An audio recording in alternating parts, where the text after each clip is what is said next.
Hola amigos de Psiquiatra en Casa. Hoy tenemos la sesión 2 de las técnicas de estudio basadas en las neurociencias. ¿Cuál es la que recomienda con mayor eficacia las neurociencias? Tenemos entre ellas, primero, la fundamental es la lectura. En la lectura hay varios componentes. Un componente que es físico, que por ejemplo cuando estamos leyendo en una pantalla o un libro, está el ojo, el cerebro, donde se hace la sinapsis, donde se organiza la información y donde está compuesto con las emociones.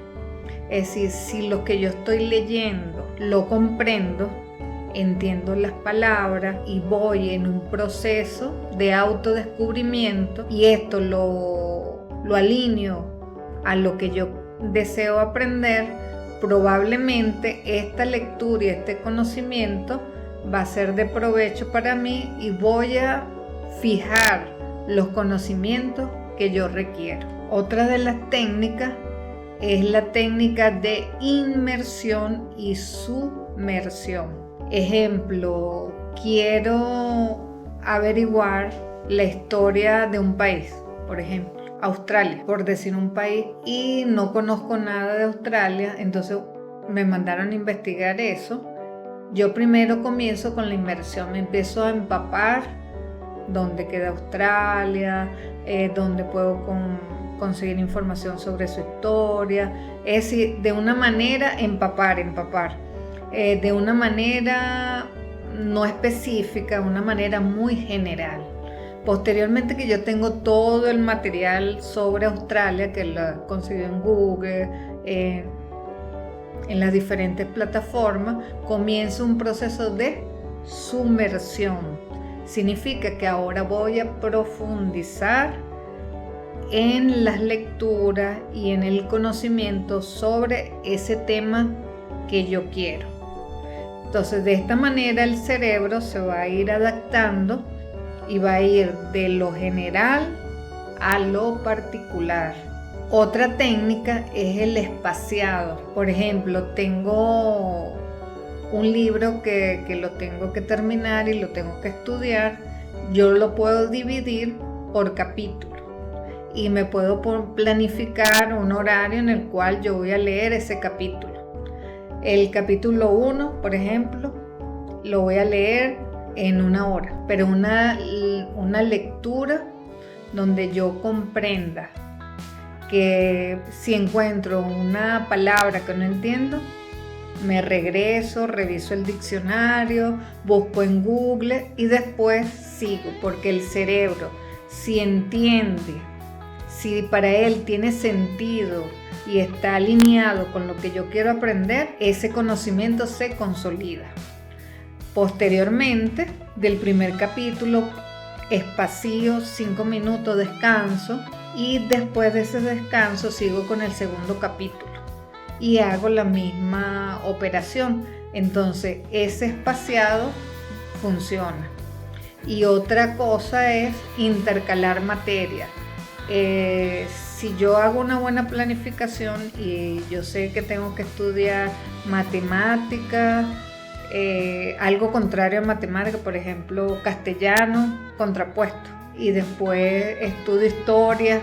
Entonces, cuando yo intercalo materia y espacio, es decir, hago un espacio de descanso, me rinde y es más fácil estudiar en 24 horas. Después de esto, yo debo realizar, una vez que yo trabajé un material, en las primeras 24 horas un repaso, después a los 2 o 3 días, y después los repasos son cortos, son menos de 5 minutos, y el último sería los 7 días o antes del examen. De esta manera el cerebro evoca, repasa y consolida. Y cuando tú eres capaz de explicarlo con tus propias palabras o lo puedes explicar a alguien, mejora la fijación de ese conocimiento y de ese aprendizaje. Otra manera de implementar otras técnicas de estudio es la parte multisensorial. sensorial. En la medida que yo voy estudiando, puedo utilizar, por ejemplo, la parte por ejemplo, el oído, el tacto, la visión.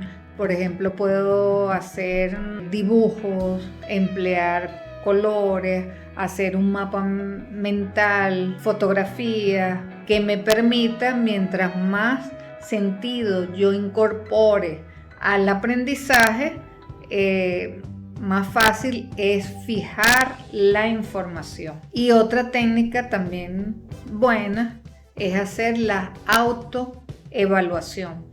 Entonces aquí nos podemos ayudar con las TIC. Hay una aplicación que es el checklist o el cuestionario, y uno le puede decir a la IA que tiene un tema de estudio y que necesita que te ayude en evaluarte si comprendiste realmente lo que estudiaste. Entonces ella va a elaborar ese examen piloto de prueba y tú lo puedes rendir. Y en la medida que tú vayas viendo, se va fijando la información. Vamos a suponer que son 20 preguntas y tú solamente respondiste 10. Quiere decir que las otras 10 tú tienes que volver otra vez al proceso y tratar de ver dónde fallaste. Y de esa manera vas a ir consolidando de manera profunda ese conocimiento que requiere, que al pasar del tiempo no se te va a olvidar. Otra técnica también muy buena, que me parece a mí, es la técnica de Pomodoro. Esta técnica yo puedo determinar, mira, este material yo me lo voy a estudiar en 1 hora. Voy a fajarme 25 minutos, bien concentrado, atento.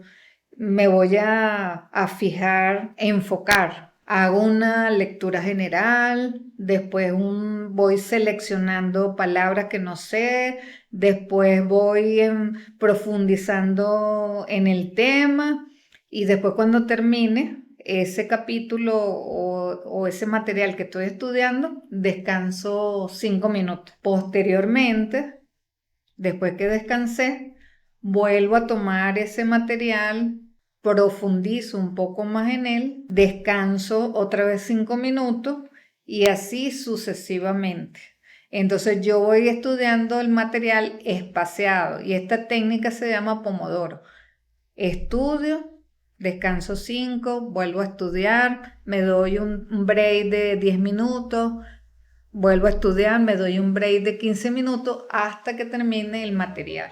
Y recuerden, muchachos, tenemos que repasar al final del día, las primeras 24 horas, después al segundo o tercer día, que el repaso es rápido, puede ser una lectura simple, y a los 7 días. De esa manera usted evoca de nuevo y fija el material. Tenemos aquí un ejercicio para la atención y la concentración, porque muchos me han dicho que es que está bien, yo tengo ordenado mi escritorio, tengo el material a la mano, pero a la hora de estudiar duro como media hora para poder concentrarme. Entonces, ¿qué hago, doctora? Entonces, este ejercicio que está aquí de colores y letras, si yo soy capaz, antes de iniciar, de sentarme a estudiar, yo logro ejercitar esto, es probable que ya yo me enfoque, ya el cerebro se va acostumbrando a que tiene que enfocarse. Por ejemplo, aquí estas letras azules dice rojo. Yo debería decir el color. El color sería azul, pero está escrito rojo. Entonces, cuando yo voy escaneando esta letra, a veces me equivoco, pero es porque no estoy atento. Entonces, cuando hago este ejercicio en unos pocos minutos, soy capaz de lograrlo, y después me voy a mi material de estudio. Otra técnica que tenemos, por ejemplo, nosotros en medicina, las claves mnemotécnicas, porque tenemos que aprender muchísimas cosas, no de memoria, sino nos sirve como de guía para tener un orden. Por ejemplo, para describir el dolor, cuando nos llega un paciente, me duele en tal sitio.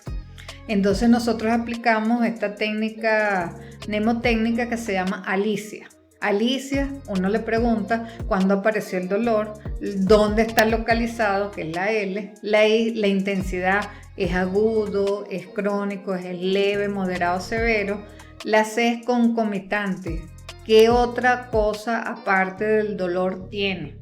La I, la irradiación, ¿para dónde se le va el dolor? ¿Dónde se refleja ese dolor? Y la A, si se atenúa con algo, con un analgésico o con alguna posición. De esta manera los médicos que se están iniciando en el mundo de la semiología pueden aprender más fácilmente y le queda ese aprendizaje que así pasen los años se va a acordar de Alicia. Otra técnica de estudio es la construcción de cadenas de historia. Nosotros presentamos este dibujo que está aquí, que está muy rico, tiene demasiada información visual y abajo están unas letras, unas frases, unas palabras. Entonces el ejercicio es que hagamos una construcción visual con letras de esta presentación.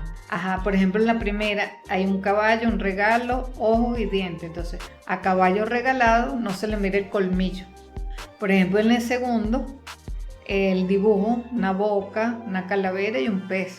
Y lo que significa sería, por la boca muere el pez. Entonces son técnicas, son otras rutas que construye el cerebro para que sea más rápido la llegada de la información, de lo que queremos recordar. Entonces, el break es una pequeña pausa de descanso. Esto permite disminuir el cansancio y la fatiga mental. A veces, si uno no descansa cuando está estudiando, nos embotamos. Y esto impide, hay fatiga mental y esto impide que nueva información se incorpore. Entonces, ¿qué hacemos? Bueno, podemos hacer un ejercicio de estiramiento, nos relajamos, podemos salir, damos una vuelta y regresamos y continuamos estudiando. Se dice con esta imagen que el 10% lo aprendemos si leemos, pero que si nosotros lo escuchamos, por ejemplo, un audiolibro, lo leemos y lo escuchamos, aumentamos el aprendizaje en un 20%. Y si también lo vemos, por ejemplo, a través de un video, lo oímos, lo leemos, aumenta en un 30%. Y así sucesivamente, hasta llegar hasta un 95%, se fija el aprendizaje si se lo enseñamos a otro. Esto está demostrado a través de las neurociencias. Pero también nos dice que existen lo que se llaman los ladrones del tiempo, que son todos los distractores. Entonces muchas veces no logramos, no somos productivos a la hora de realizar un trabajo o de estudiar porque hay ciertas cosas que nos roban el tiempo. Por ejemplo, tener el celular al lado, estar en un espacio donde haya mucho tránsito de personas, donde continuamente nos estén interrumpiendo, o de repente estamos en nuestra lacto y llegó un correo. Entonces todo eso son ladrones del tiempo. Si nosotros minimizamos eso, les aseguro que ustedes van a tener un mejor rendimiento. Esta diapositiva donde sale la ley de Pareto y la ley de Parkinson es algo que le va a ayudar a ustedes tanto en la parte académica como en su parte de trabajo. Es tratar de aprender, por ejemplo, la ley de Pareto es tratar de aprender el 80% en un tiempo determinado. Entonces, si yo, por ejemplo, yo determiné por mi planificación que en una hora yo me voy a aprender esto, entonces yo tengo la posibilidad, si aplico la ley de Pareto o de realizar una tarea, de tratar de llegar a esa meta del 80% en ese tiempo determinado.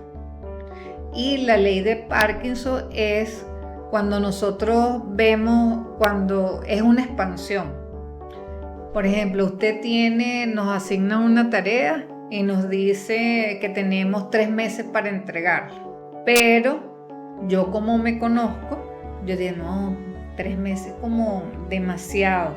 Entonces hay estudiantes que dicen, ay, no importa, tengo todavía 3 meses para entregarla. Pero como nuestra vida no es lineal, a veces suceden eventos que nos interrumpen o cosas que nos distraen, se va esparciendo el tiempo, yo me relajo y a última hora hago la tarea que me indicaron o estudio y resulta que los resultados no fueron los mejores, no rendí. Entonces, ¿qué podemos sacar de la ley de Parkinson? Por ejemplo, si a mí me dicen que tengo 3 meses para hacer una tarea, yo divido esa tarea en varios segmentos y la termino, por ejemplo, 1 semana o 2 semanas antes de su entrega, esa asignación. ¿Por qué? Porque siempre puede pasar cualquier cosa y me pueden decir, se me fue la luz en la casa, se acabó el internet. Entonces a última hora no estoy corriendo, yo ya tengo previsto ese tiempo y si hay algún error que se cometió en la elaboración de esa tarea, yo voy a tener por lo menos 2 semanas para darme cuenta y corregir. Y uno no está estresado, uno puede ir con el tiempo y entregar la tarea asignada en el momento que se lo pidieron. ¿Cuál es la eficiencia de estas técnicas de estudio? Ejercitar, evocar, repetir, repasar. Tiene una eficiencia del 100%. La práctica distribuida, es decir, espaciada, también tiene una eficiencia alta. Elaborar preguntas, una eficacia media alta. Intercalar materias, una eficacia media. La autoexplicación tiene una eficacia media. Recomendaciones al usar las técnicas de estudio. Primero, tenemos que ser honestos con nosotros mismos. Si yo trabajo realmente de manera disciplinada y distribuyo mi material de estudio, yo puedo lograr la meta deseada. Me tengo que esforzar para adquirir el hábito. El estudiar debe ser divertido, debe ser apasionante y debe ser algo automático cuando yo me entreno. Debo también aprender a gestionar las emociones y cambiar mis creencias. Mucha gente no logra sus metas porque tiene una creencia que lo limita.